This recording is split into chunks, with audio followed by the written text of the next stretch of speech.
So welcome everyone to the 2024 Elers Koch Lecture. My name is Andrew Larson. I'm a faculty member in the College of Forestry and Conservation, and I'm also the director of the Wilderness Institute. And it is my privilege and great pleasure to welcome you all here to meet my good friend and colleague Bob Van Pelt. Bob's our lecturer this year, and I'm going to introduce him in a minute and try not to take too much of his lecture time. But before we get into that, I want to share just a little bit about the Elers Koch Lecture so you have sort of the bigger picture of why Bob's here. So the Koch Lecture is an endowed lecture, which was created by a gift from an alum of the university named Peter Koch. And Peter wanted to recognize his grandfather, who was a pioneer in forestry and spent his career here in Missoula working with the Forest Service. And in addition to a long career with the Forest Service, Elers was a writer. And when Peter started to think about a gift to the university to establish this lecture series, he had in mind a series that would combine his grandfather's legacy in science and in management of forest resources, along with writing, as well as Peter's deep interest in the arts. And Peter spent his career as a letterpress printer. He's an internationally renowned fine printer, and he also gave to the university, when he closed up his studio a couple of years ago, a nearly 100-year-old printing press. And that will feature in here into the story here in just a minute. But what the Koch Lecture is all about is bringing people who work at the interface of the arts and the sciences, the conservation sciences, to the university to share their talents, to share their work, and to interact with all of us, with the students, with faculty, and with the Missoula and Western Montana community. So Bob Van Pelt is the perfect person that brings all those pieces together.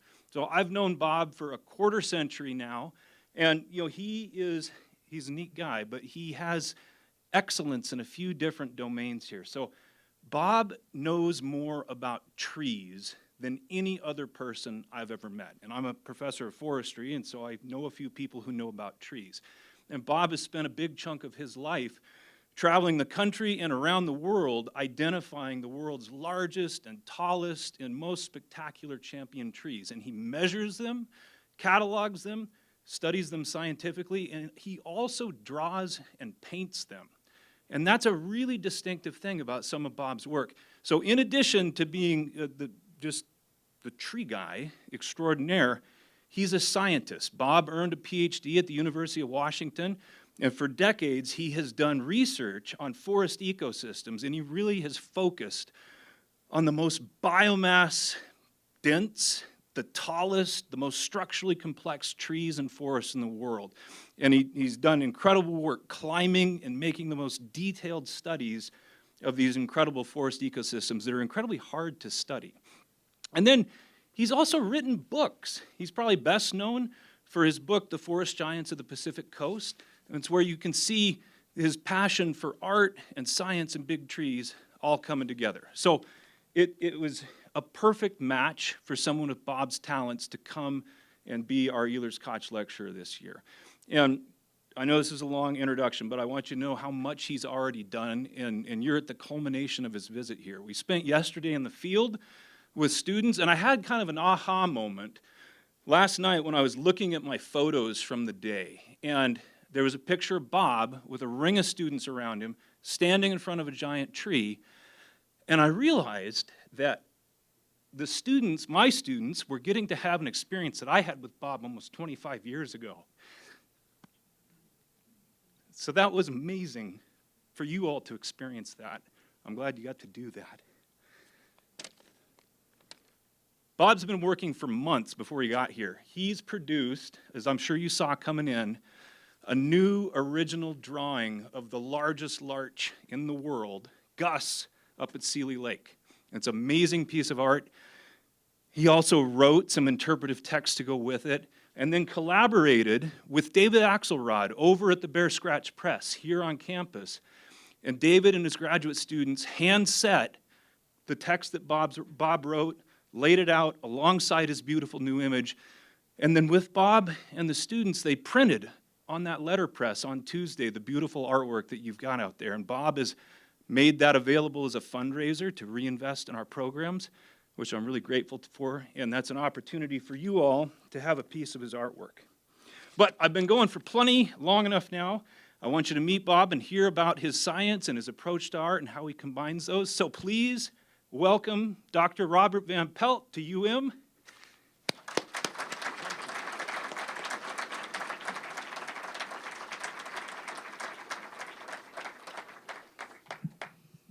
Well, thank you, Andrew.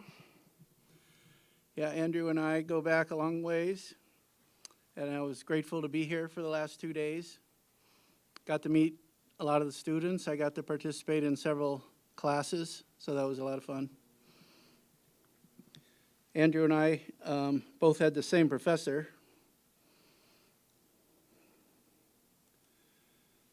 Jerry Franklin at the University of Washington here. This is a picture that's not quite 20 years old, but there's long-haired Andrew there. And Alina is here too. This is before they were an item. And here we are with the giant spruce tree on one of our field trips. I have to also mention my colleague for the last 30 years, Steve Sillett, Professor Steve Sillett, Humboldt State University, which is now called Cal Poly Humboldt. They changed the name. But he and I have collaborated on more than 24 papers. I come from a structural and measurements background, and he comes from tree climbing and epiphytes. So between the two of us, our skill set worked out really well for a lot of the work we've done.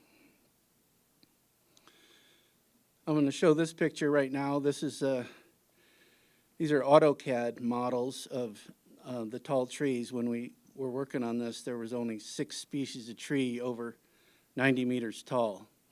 The redwood, giant sequoia, Douglas fir, Sitka spruce, and the 2 eucalypts in Australia, mountain ash and Tasmanian blue gum.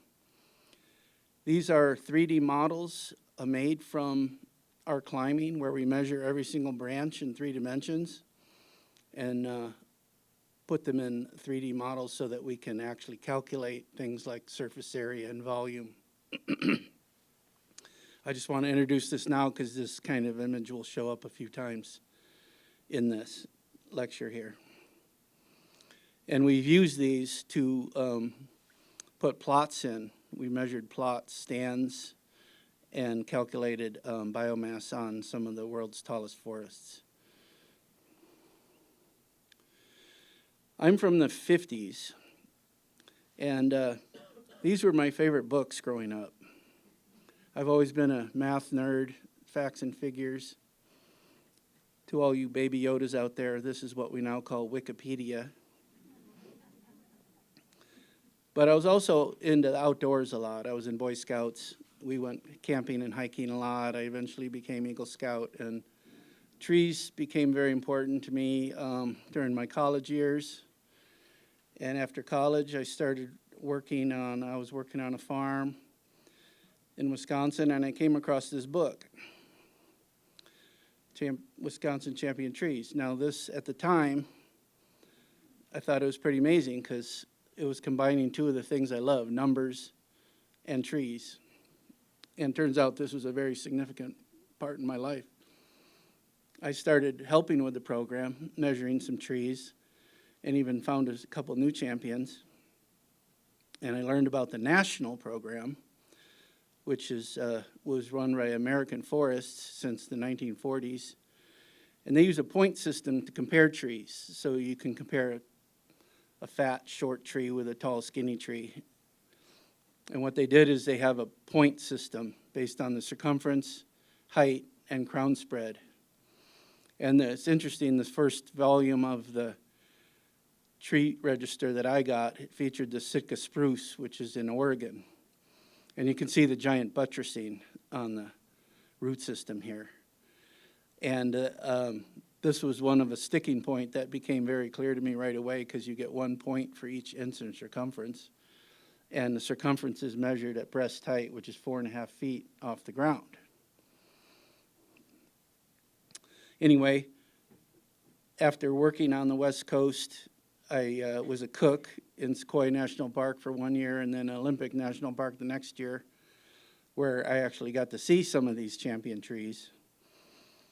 I found one that was right near where I was cooking, and it was dead. And I was thinking, what? It's dead? You know, so I contacted American Forest, and they didn't know it was dead. And that's when I found out that Washington didn't have a state coordinator, and then I became that, and I've been that ever since. And since then, I've wrote a couple books on the giant trees of Washington and on the West Coast. This one on the West Coast in particular was partly because of that spruce.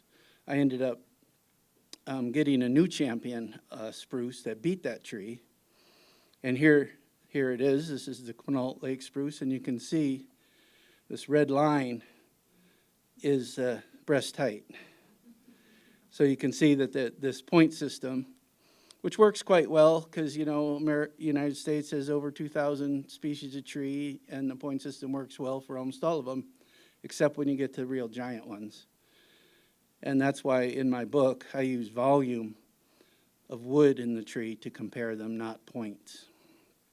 And the book became pretty popular because I did drawings of all the trees, and you can see how they all have a different, very different character from each other. Even though they might have similar dimensions, they're quite individualistic. And I did all these black and white ink drawings back in the 90s for this book. Since then, I've moved on. Now I do full color. For example, there's the spruce and my new version of it. And in terms of the scale, you can see the original is much smaller. It's just a pen and ink drawing on a piece of paper, whereas my new illustrations are quite high resolution. I wrote 2 more books. These are for the state of Washington, DNR, and they were for identifying old forests, which they were mandated to protect. And these books are still in use today. There's keys in there on how to identify old trees and forests. One of the illustrations that was in there became very popular was the scenario of ponderosa pine forests, 20 years each panel with natural fire regime, and then 80 years without any fire. And these were tiny books, and these illustrations are tiny, so they look okay in the book, but they don't translate very well into a larger size. For example, they were just colored pencil on my black and white ink, and my new illustrations are much more detailed. Since then, I've been commissioned to do a bunch of other illustrations. Here's one of ponderosa pine getting burned up, and just a little bit after the fire, showing these different characteristics of the fire. And Alina is one of the co-authors of this. She's the one who initiated this. And here's another one showing ponderosa pine scorch and the different details of it. So since then, I've reproduced that panel of 6 trees in a much, much higher resolution, and I'm happy with these. The last one took me a long time because there's so many trees in here, this overgrown 80 years without a fire. And just recently, Susan Pritchard had me do the final panel where this whole thing burns up. And this thing took me over 200 hours of just doing smoke and flames, complete with sound effects. But it's really detailed, and I think it's one of the best things I've done. I've also done some other forest types around. The old-growth longleaf pine forest, which was one of the most widespread forest types, and now is one of the rarest forest types because the land got converted to other uses. But this is it was a wide open forest type maintained by fire. And there's only a few examples of this that remain. Here's another one. This is up in Minnesota, a red pine dominated forest.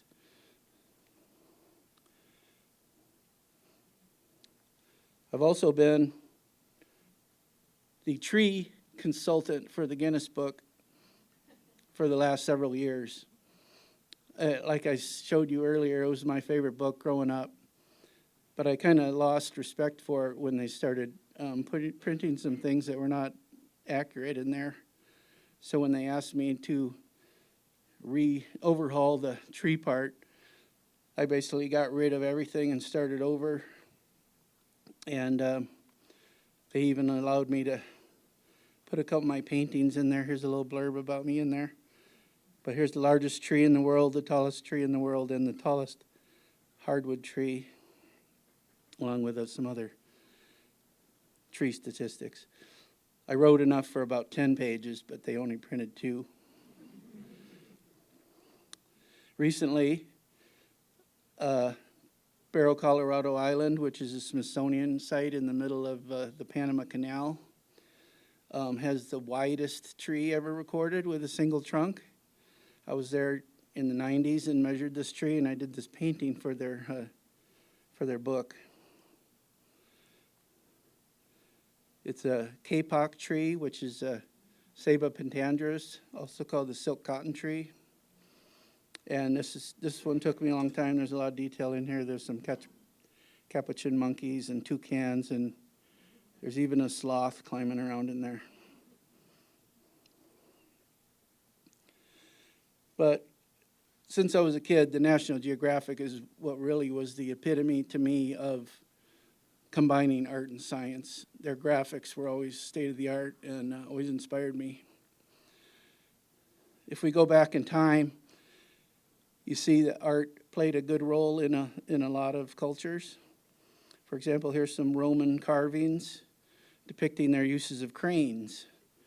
And a lot of the history of the Roman Empire was lost, but some of these sculptures existed, so now that we know how they built their aqueducts using cranes. And of course, the ultimate artist, scientist was Leonardo da Vinci. You all know this one. Oh wait, that's the wrong one, isn't it? No, this is the family-friendly version. But he did a lot of amazing botanical and human anatomy drawings and sketches.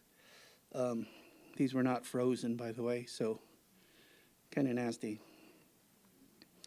In the 1800s, there was a lot, this is before cameras, so the scientists had to become artists to get their point across. Charles Darwin, but Ernst Haeckel was probably the most outrageous or flamboyant of these illustrators. Another one that was a very early map that was very inspirational in the years following was this. This is a chart, a graph, and this shows Napoleon's march onto Moscow to try and conquer it, starting with 420,000 soldiers and ending up with 10,000. This is a map showing the distance, and the width of the lines is showing how many armies were there, and this graph on the bottom shows the return trip, and it was below zero the entire time. So these soldiers were wounded and bedraggled, and most of them didn't make it back. But this kind of graph is still very much used today. As a kid, I always had the National Geographic maps up on my walls. They always made the best maps. I mean, they've made many versions of the world map. But my favorite was this one, which shows the sea floor. This was one of the very first that ever showed the sea floor. And this was, plate tectonics was a fairly young science at the time. So this was pretty inspirational to me. A lot of their other stuff, like here's the tunnel through Mont Blanc from Switzerland to Italy, showing it's not only a beautiful illustration, but it's also got a lot of information in here. This is the kind of thing that always inspired me. Since then, we've been able to contribute to the National Geographic. This is one on the, this was the second National Geographic that broke the yellow border. This is our folks going up into one of the largest redwoods, where Nick Nichols made this panoramic fold out from the magazine. This tree had a single trunk at the bottom, but it has over 100 trunks, and there's fusions, branch limb fusions all throughout this tree. One of the most complex crowns. And I was able to contribute illustrations to the reverse side of that fold out that show the structure of coast redwoods. A few years later, we were asked to do the one for giant sequoias, which was a lot of fun. And this one, I'm going to go through this quickly, but I'll get back to some of it. Here's my illustration of the president, the second largest tree, showing a cutaway view. And how I made this was our team here, 4 teams of 2, spent 31 people days in this tree mapping every single branch in 3 dimensions, climbing and mapping and compasses, lasers, tapes. So first we get an Excel model where we enter the data into a spreadsheet and create an illustration of the tree. We convert that into an AutoCAD model. An AutoCAD model is solid, so it's really great for error checking. Anything that's like a floater, things that are not connected to something, is very easy to see when you rotate this model. And then once we get an error-free model, then we can do our calculations. For the base of the tree, we use photogrammetry, and I'm going to come back to this a little bit later. It's using photographs to create a 3D model. Lots of photos that show me the bark, color, texture. So then I created the painting of the tree without any foliage. We had a LiDAR scan of the tree from the ground and from an airplane. And then a lot of photos showing the foliage. So then there's the final version of the tree. And then they had me cut half of it off for their illustration, and that's how it ended up in the magazine. So I want to talk a few minutes about our 2 alien life forms, coast redwood and giant sequoia. Coast redwood is the tallest and densest forest, and giant sequoia is the largest tree and the second densest forest. These 2 trees are closely related, but they're very different from each other. But one characteristic they share is they're the most fire-resistant trees there are. They have the 2 thickest barks of any tree in the world, and they're very adapted to fire. They're also the heaviest forest. This is 4,000 metric tons per hectare, or 4 gigograms. And these yellow dots indicate that these are from our own research. These darker areas show the heartwood, which is the most decay-resistant heartwood there is. And that's why coast redwood is better at sequestering carbon than any other species. Fast-growing trees, there's a number of definitions what fast means. In terms of height, it's our eucalypts in Australia, 9 years to 100 feet, 33 years to 200 feet, and 81 years to 300 feet. But in terms of biomass, the fastest growing trees are the 2 redwood species. Giant sequoia can grow up to a 0.5 metric ton per year. It's just because they have so much foliage. These giant trees have so much foliage. And that's really what determines how fast a tree can grow. Foliage, when it's hit by sunlight, will photosynthesize. There's nothing you can, it's just a fact, what happens. And the giant sequoia spends half its life under snow, where it's not really doing anything. But it's not actually making wood. But on those sunny days in the winter, when the sunlight is hitting the foliage, it is photosynthesizing. But that photosynthate is stored in the twigs and the wood rather than going down into the roots. So when the spring starts, that all that resource that was stored up during the winter can help it grow the next season.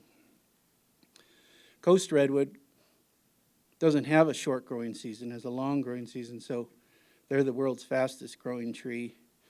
And here's an example of one that averaged over 5 years 870 kilograms for 1 year. And you can see this is quite different from a giant sequoia.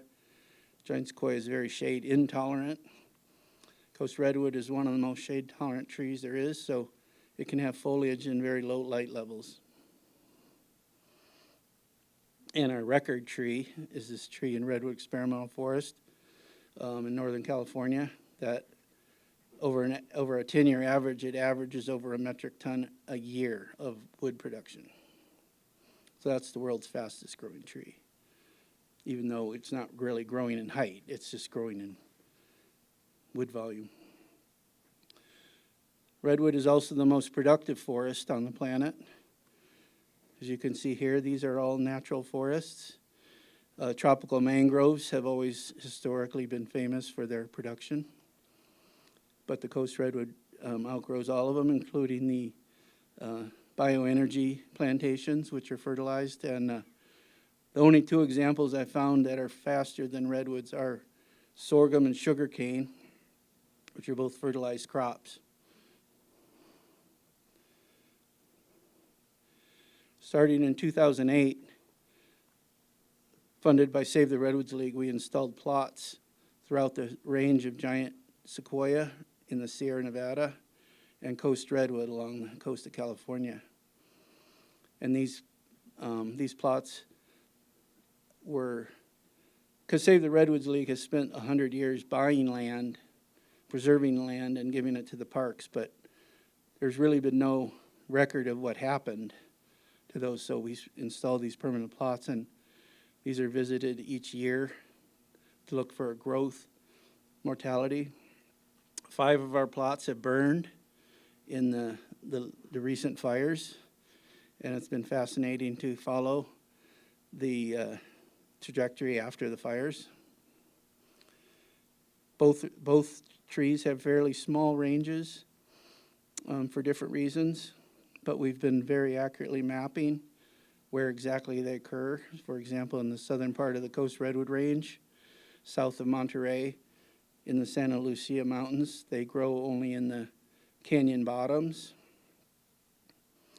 And the giant sequoias only occur in 78 groves scattered throughout mostly the southern Sierra. And we've got very accurate maps of where they grow now.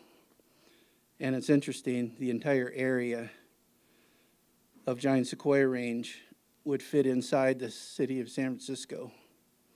So in some ways, it's one of the rarest trees in the world, even though it's really famous and almost all that's left is preserved.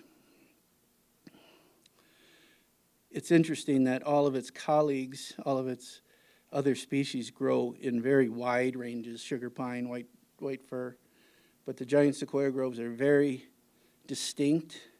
Their boundaries are very distinct, and they never expand or contract, and it's associated with soil moisture. For example, here's the world's largest tree, which is the edge of a grove. There's absolutely no giant sequoias on either side, on the north side of it, even though it's over 3,000 years old. Here's my illustrations of the 4 largest trees. I like doing the giant sequoias because you can really see the structure. Their foliage is open enough that you can see, whereas a lot of the coast redwoods have just so many leaves that you can't see that much. And the Washington tree here burned up in a fire in 2003. The Park Service does prescribe burning, but they also sometimes take a natural wildfire, and if it's in the right conditions, they will treat it like a prescribed burn. But in this case, we had already climbed this tree and knew that there was a hollow that went down more than 100 feet. And during this fire, the fire cave at the bottom connected with the hollow, and it became a chimney and burned out and collapsed. It was after this that the Park Service changed their policy that all the named trees will be protected regardless of the origin of the fire. So let me go back to a couple things that I glossed over, which one was the photogrammetry to quantify the tree bases. Mariposa Grove in Yosemite National Park was closed for 2 years while they were getting rid of a bunch of roads and trails. So we had access to this place for over a week. There's nobody in there but us. So that was a lot of fun. I was able to drive my car right up to these trees and do our work. The grizzly giant is famous for being the first tree to ever be photographed of the giant sequoias, and this was influential in Abraham Lincoln in 1864 establishing the very first park, which included Yosemite Valley and the Mariposa Grove. Over the years, the grizzly giant has changed a lot. Back then, it burned 2 to 3 times a decade, and you can see there's very little foliage in the tree. But more recently, it's filled in quite a bit. Anyway, for photogrammetry, what you do is you take a lot of photographs of the tree. And in this case,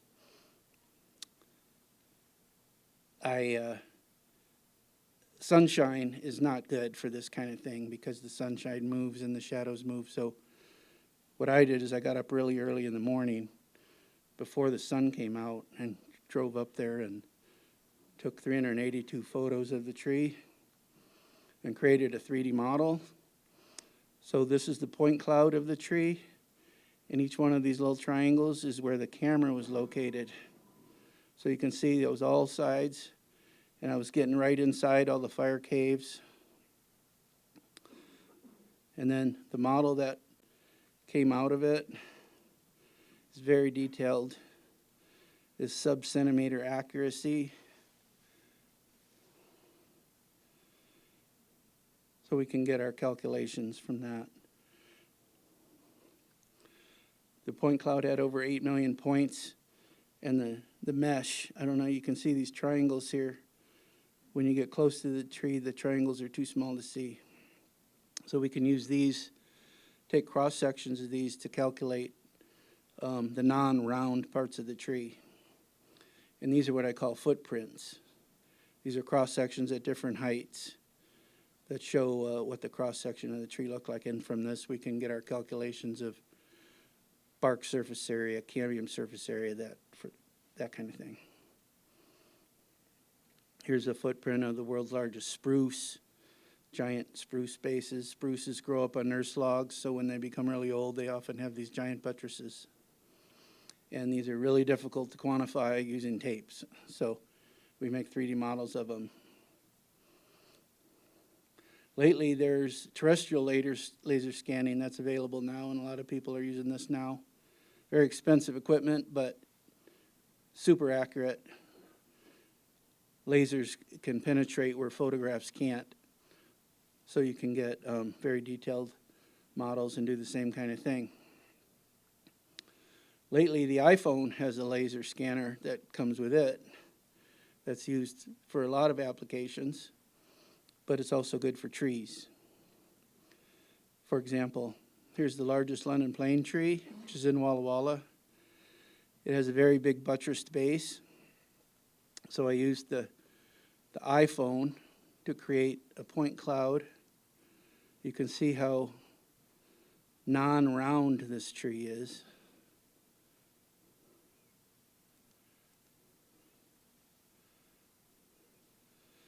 And here's the cross section, very non-round. So if you stretch a tape around here, you're going to overestimate the size of it. But using the cross-sectional area, you can get a functional diameter that's more accurate. Functional diameter is almost a foot smaller than what you would get using just a tape wrap. So we use this on anything that's asymmetrical. And we've done this for a lot of trees, a lot of species, including the giant redwoods. Here's our data set for all the redwoods that were used to create our biomass equations. This represents more than 10,000 people hours. This includes the tallest redwood, the largest redwood, and the oldest redwood, and lots of others. We use tape wraps for everything above the base, where it's mostly round, but we have limbs, trunks, everything in there that becomes very complicated, and it's a lot of spreadsheet work. We take increment cores throughout the entire tree. The increment cores give us bark thickness, they give us sapwood thickness, and they give us the heartwood boundary, as well as getting ages in some cases. Both redwood and giant sequoia are difficult to age from breast-height cores because of those root buttresses. But higher up in the tree, where the tree's round, you can get much better ages. So from our inventory of all those redwoods, we have 12,000 branches. Now, to get foliage biomass, you have to have some destructive sampling. So what we did is we selected these 160 branches for removal, and we dissect them into different categories of twigs, different categories of branches, and this way we can get surface area, bark thickness, sapwood thickness, etc., as well as foliage biomass.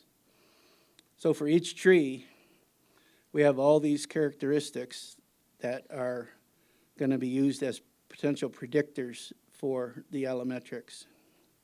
Now, one of the things that is new here is DTB, which is the diameter at the top of the buttress. So for these giants, DBH is not good, as I showed earlier. The diameter at the top of the buttress is the best predictor. For most trees, like a tree out in the yard here, the top of the buttress is going to be way down by the ground where the roots go in. But when you start getting above 6, 7, 8 feet in diameter, the buttress starts to go above 4.5 feet, and some of these quite a bit above. So the diameter at the top of the buttress ends up being the best predictor for diameter or for volume. So in the end, we have all these characteristics we can predict: bark area, cambium area, leaf mass, leaf area, and look at the R-squareds here. Because our sample size includes the largest and tallest known, these are very accurate, and these are for all time. They're all done. Very good predictors of biomass and all the other characteristics. We've completed this for the big coastal trees, some of the hardwood trees, and some of the shrubs and ferns. So, because our research, we include everything right down to the mosses. So I showed this slide earlier, that the Earth's tallest trees over 90 meters. Since then, we've added 2 species of trees to this list. One was discovered in Borneo just a few years ago, 98.5 to the ground level. And just last year, the second tallest tree in the world, a cypress in Tibet, over 102 meters tall, was discovered by LIDAR, and they went in and climbed and mapped that. So now there's 8 trees known over 90 meters tall. The tallest trees in the world mostly grow in a few small areas. The west coast here, Tasmania and Victoria, that tree in Borneo, the tree in Tibet, and there's a new one in Brazil. So here's all the trees known over 85 meters tall. The blue color represents the west coast giants, and the pink represents Australian giants. And here's the new Tibetan cypress here.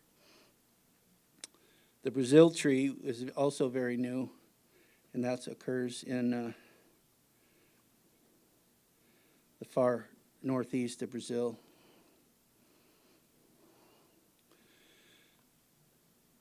A few years ago, a scientist determined the reason that we have tall trees in only a few areas is because they grow in thermally similar climates. This graph shows all the climates in the world, and the black is most of the world's climates. And you can see that tall trees occur not in that area, but they occur in areas that have a small annual temperature range and a small temperature seasonal variation. So the really hot climates are not represented here. They're all cool coastal climates. The exception is the giant sequoia, which grows high up in the mountains. It's even snowier than Montana is, but the winters are very mild. They never get super cold. And the tree in Borneo, which is close to the equator, grows at over 6,000 feet also. So it's not as hot as down on the sea level. Here's some illustrations of what I call the Earth's superlative trees. I visited and mapped and painted every one of these except for the new tall tree in the tropics. And I was able to use their LiDAR scan to help me finish that one. And the new tree in Tibet, which is also from a LiDAR scan. But the rest of these I've personally visited and measured. Now, I've mentioned LiDAR a few times. So what LiDAR is used for often is from an airplane. It's used for all kinds of applications.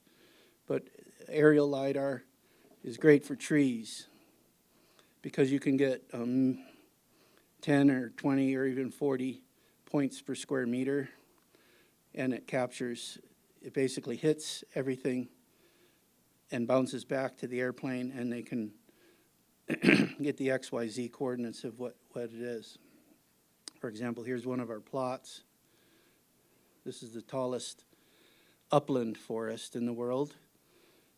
Several trees over 100 meters here. So you can see the LiDAR point cloud. It really gets the top of the trees really well, but a lot of the points also go all the way to the ground. So the ground is basically a topographic map, or they call it a DEM, and then you have the canopy height. So if you subtract the two, you basically get tree height. And the world's tallest forest is in Humboldt Redwood State Park, south of Eureka. And you can see from this map that everything above 80 meters is yellow or red. And we have 1,440 trees over 100 meters tall here, which is by far the most. It's only on the floodplain, though. You see these slopes are much shorter trees. They're much drier. This is south of the rainforest area, so the floodplain is what they really need to get really tall. And these are amazing forests. They're very simple. They're usually just the one species of tree with some ferns and redwood sorrel in the understory. And they're very, very tight and dense. We've now mapped all of the tall trees using LiDAR. And we now know that there's 2,586 trees that are over 100 meters tall. And they're all coast redwoods except that one tree in Tibet and one Sitka spruce tree, which is right here. But over 1,400 trees in this one section of Bull Creek and Humboldt Redwood State Park. Another recent creation is JEDI, which is the LiDAR that's mounted on the International Space Station. There's a number of lasers that are subdivided into 8 scanning lasers, and they've used that to map the biomass of the planet. These are in 25-meter footprints, or about 80-foot diameter footprints. And they've done the entire planet except for the far north and far south. And you can see here that goes up to 300 metric tons per hectare. But if you remember my earlier graph, our forests go up to 4,000 metric tons per hectare. Their Jedi limit was this blue line here. So these giant forests don't take up much space on the global map. They're congested into these tiny areas here. But so what my colleagues have done is gone into these Jedi footprints and calibrated ground truth, basically. And now we know what we have in these parks. This is Prairie Creek Redwood State Park. And you can see all the blue and purple is above 2,000 metric tons per hectare. This is the densest forest in the world here. And Rockefeller Forest, which I showed earlier on Humboldt Redwoods, is even denser, but it's a much smaller area of the super dense forests. And if you plot these, there's only a few spots where they occur. That's that gold color there. Now, many of the giant sequoia groves would show above 2,000. There would be a few spots in the Olympics, a couple spots at Mount Rainier, but very few in the whole world. It's almost all on this map right here. That's how much of an outlier these species are. We've made 10 trips to Australia, which has the tallest non-conifer forests in the world. We started working out of Melbourne, King Lake National Park, which had the tallest forest, and we've done a lot of work in Tasmania. These are really, really giant trees. They're the largest hardwood trees in the world, but they're also super tall. The mountain ash, which is the tallest tree, grows in pure stands like this. Here's some folks down here. It's very different from our conifer forests.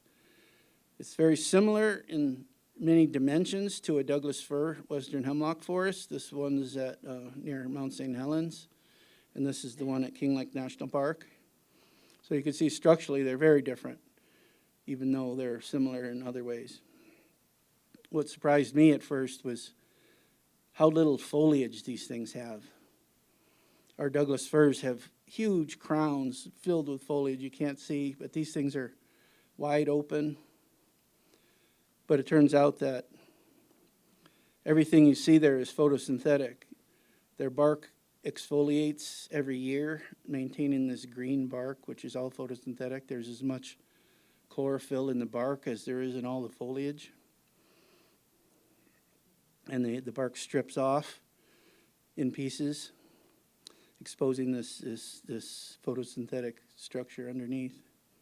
These are very gnarly trees. They're hard to quantify. They're like tropical trees where the buttresses go way up. Here's a footprint of that one there.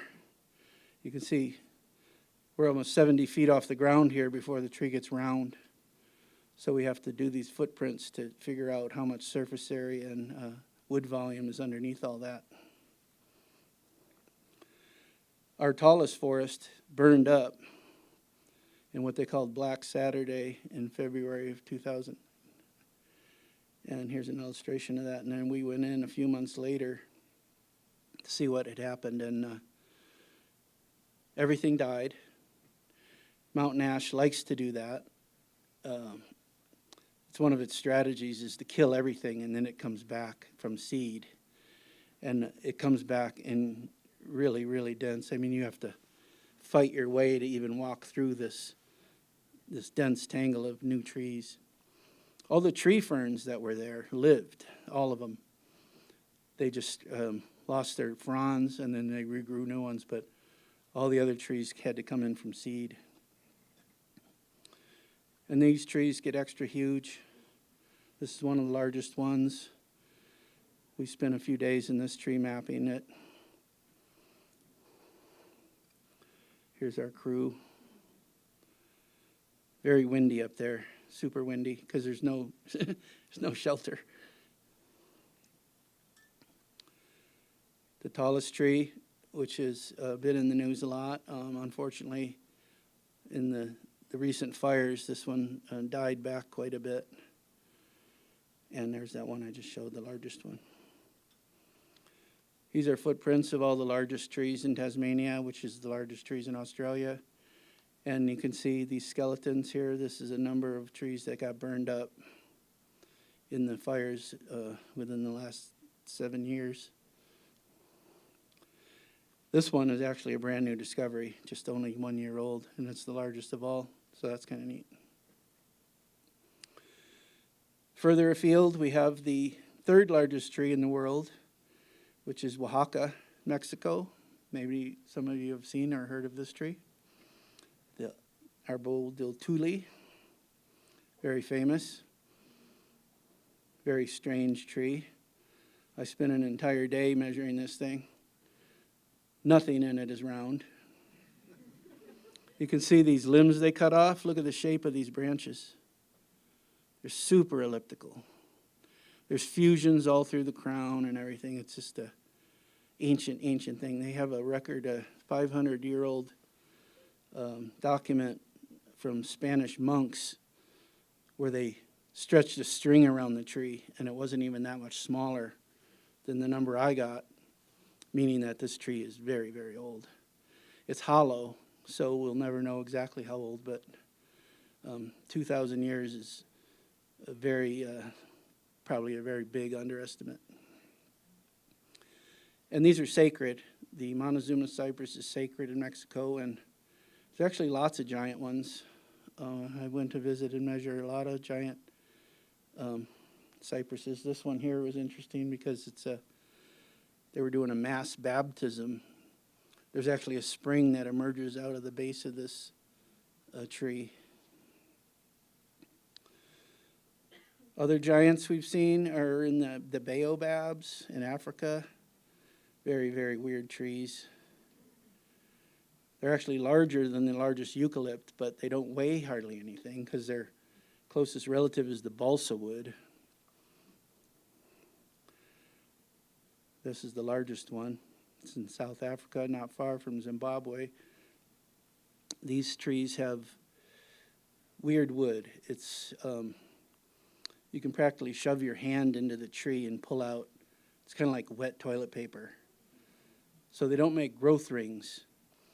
But I've worked with some folks in Romania who've done carbon dating, and we found that several of these trees are way over 1,000 years. In fact, one of them is over 2,500 years, making it the oldest angiosperm ever recorded.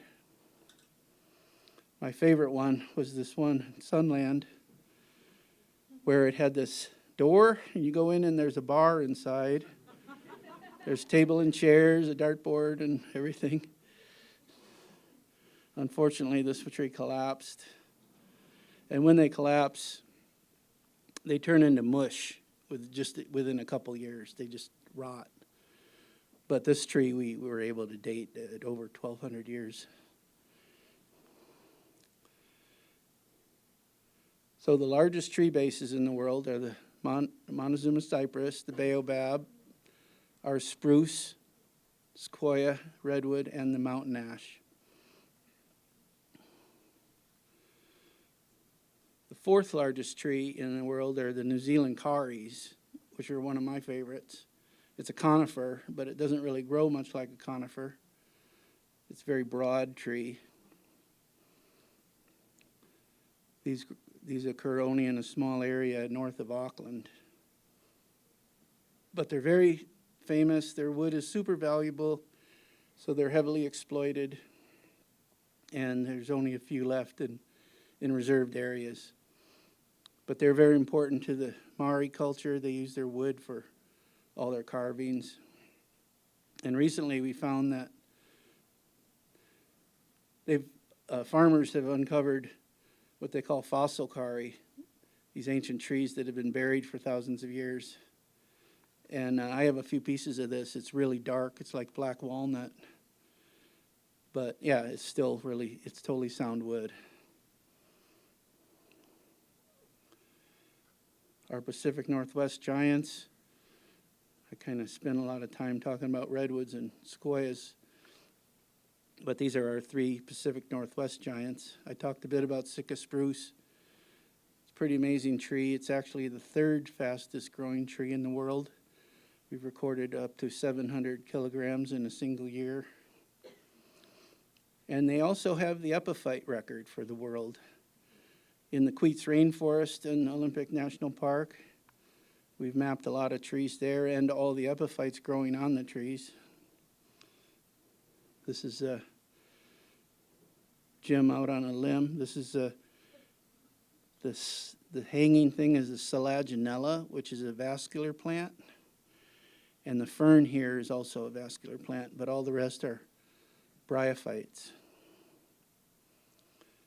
And here's that tree in profile. It has 1 metric ton of leaves, but it has also 1 metric ton of epiphytic material. And that's never been recorded on any other kind of tree, including redwoods. Our giant tree is the cedar, which can live way over 1,000 years. We don't have super good data on how long they can live, but we know they can at least live 1,800 years. The largest one of all is in Canada, since our Washington tree collapsed not too long ago.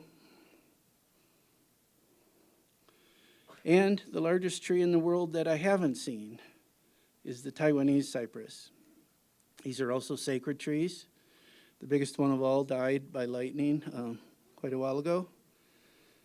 But there are still lots and lots of giant trees in Taiwan of this species. And they're all protected now, and there are parks associated with them.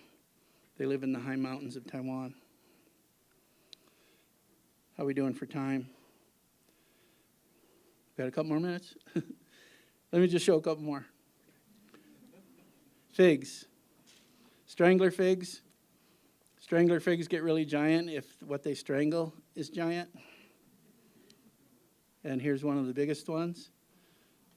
It's on Fiji. And the banyan tree. It's another kind of fig. This was our giant tree in Maui that burned up. But fortunately, about 40% of it is still alive and is recovering. This was the big fire in Maui that burned up all the buildings. And the largest 2 banyans in the world cover more than 5 acres each. This one's in the Calcutta Botanical Garden. And it's weird. No part of the tree is even 50 feet tall. They just send out these stilt roots and they keep growing and growing and growing. So it's kind of a neat, the 2 banyans, the strangler fig and the banyan are interesting growth forms. So we'll end it there.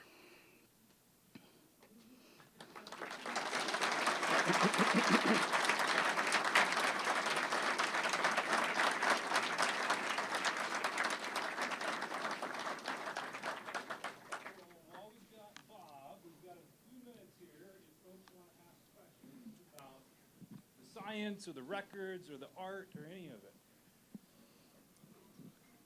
All right, we're going to come. Is this on? Okay, good, it's on.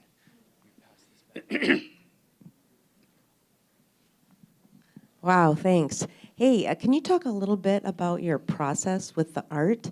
I heard you say colored pencils, and I wonder where you well, I guess we know a little bit about where you started, but what was your process as you went along, and what are you doing now?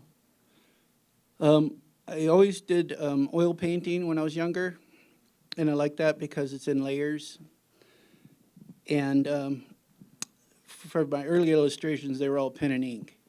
So my first color were colored pencils on the pen and ink. But then when I started doing the painting, I did digital painting using a tablet and a stylus. And I really like that because on a canvas, once you choose the canvas, that's it. It's how big it is. Whereas with Photoshop, I can have it as big as I want.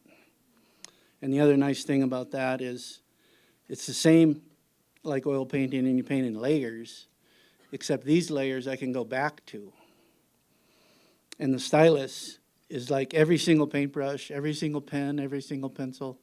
You can adjust the transparency, the diameter, everything. So it just has so much freedom compared to an actual oil painting. So that's what I do now. It's all done with a tablet and a stylus.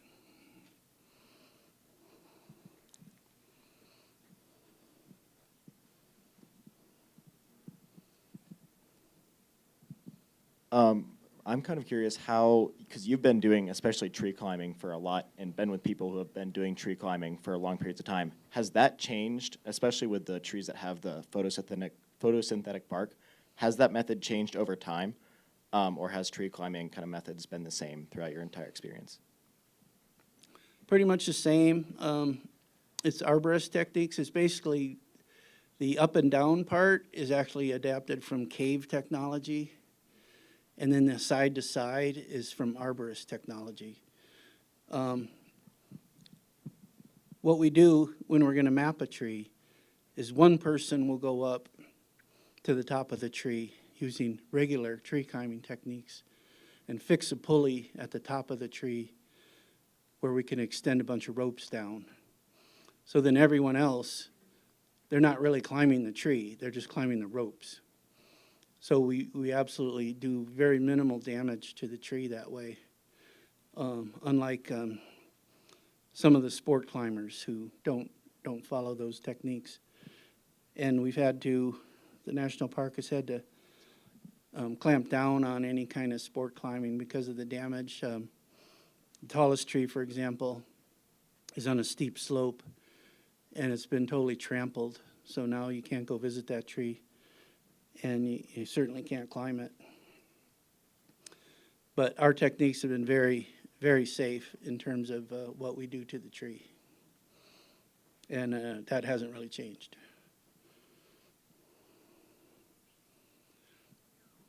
Hi, Robert. Thank you very much for your presentation. That was incredibly impressive. I work with white bark pine and white bark pine ecosystems, and one of our main challenges is try to understand whether their growth form, which in this case is growths of 3 to 5 or sometimes even more stems, just because they got planted by Clark nutcrackers on multiple seeds, is how do we get to an approach that allow us to understand better their measurements when we know that diameter tapes might not necessarily represent this, what you were talking about, like the tape stretch or a functional measure. Like, what can you tell us from your experience that we can like take to how do we try to understand white bark? Yeah, for example, with the National Big Tree Program, we have issues with multiple stem trees or low forking trees, and we have to adopt different methods of either using the tape wraps to create a functional diameter or especially using 3D models to help solve that. Is that what you're thinking in terms of a multiple tree being one individual or a multi-stemmed individual? Quantification of that is getting easier now with things like the iPhone, where you can actually bring that scan into some software where you can actually do some calculations. For example, you can draw the pith. Once you have a 3D model, you can see if it has a single pith or more than one pith based on the trajectories that you have outside the stem, outside of the fusion part. I think is that what you're talking about? Yeah, okay. It's not easy, but it can be done. Hi, Bob. Thank you so much. I'm just wondering if you have any advice for someone wanting to pursue scientific illustration as a career. Practice. I don't know. I've been doing it my whole life, so.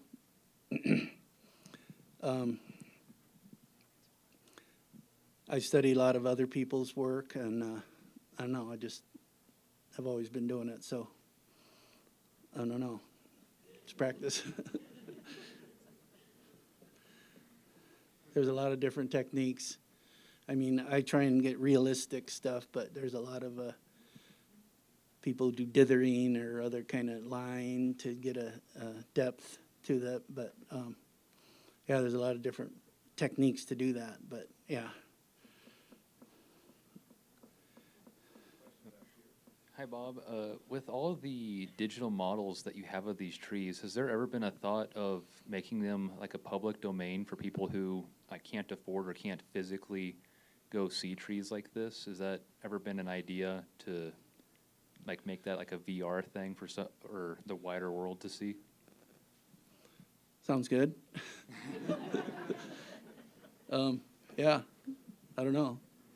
Our AutoCAD models, I showed the AutoCAD here, but we make the 3D PDFs where you open a PDF and you click on it, and then you can rotate around it and see that. But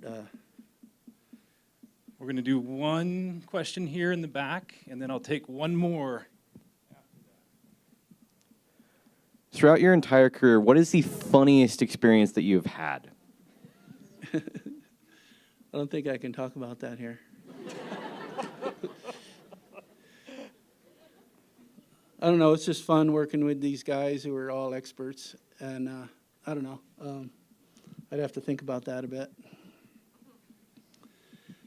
Funniest? I don't know. No, I can't talk about that.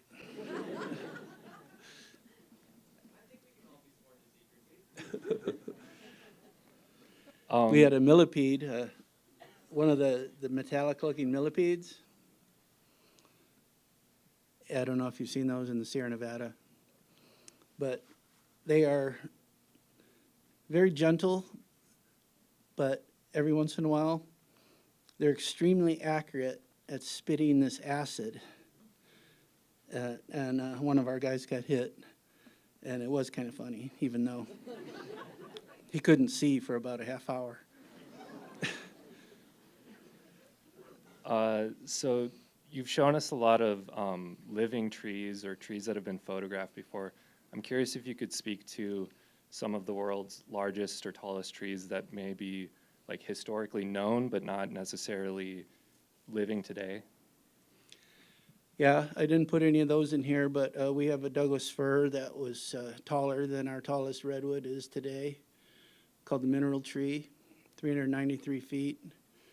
There's good measurements on that from multiple people, and we still have one piece of that tree left. It's a cookie, taken 60 feet off the ground. Several of the trees that were in my book that came out in 2001 are now dead. And I've been systematically kind of resurrecting those using my new color technique, because I still have all the measurements and photos from when I did those original drawings. So I'm kind of resurrecting some of those. There is a couple giant sequoias, probably bigger than what's alive today, and certainly at least a couple redwoods. But they're usually just partial photographs. You know, you don't have a lot of really detailed information. The Kari trees, there's a lot of the big Kari trees that are photographed but are long gone. A lot of the trees that were very commercially valuable are just the bald cypress from the deep south. A lot of those are gone. The Fitzroya in Chile, which is one of the giant trees that can get up to 3,800 years. Most of those are gone. In fact, they're extinct in parts of their range. They haven't been able to recover. But yeah, any tree that's like really valuable, we mostly have table scraps left today. All right, I think we're going to stop there. If you've got more questions, you might be able to pin Bob down for a one-on-one here. But let's thank Bob for spending time with us.